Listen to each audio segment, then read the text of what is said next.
17 मुलांसह पोलीस छल्ल्यामध्ये आता रोहन अहेर नावाचा एक व्यक्तीही सामील होता।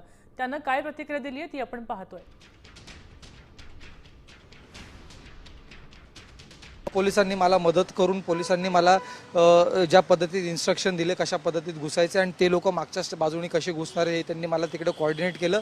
ते सगळं करत असताना जेव्हा मी हातोड्याने काच फोडला, आतमधला मोठा डोर होता तो फोडला, तर त्यावेळेस माझ्या हाताला पण लागलं सगळं आणि मग ते परत मग मी तिकडनं मला त्यांनी तोंडावरती पेपर स्प्रे मारला आणि मी गडगडत खाली पडलो।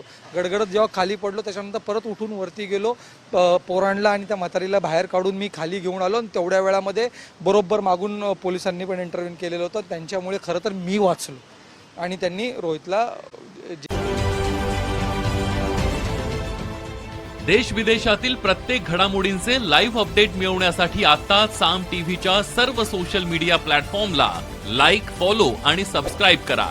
तसंच सर्व नोटिफिकेशनसाठी बेल आयकॉन प्रेस करायला विसरू नका।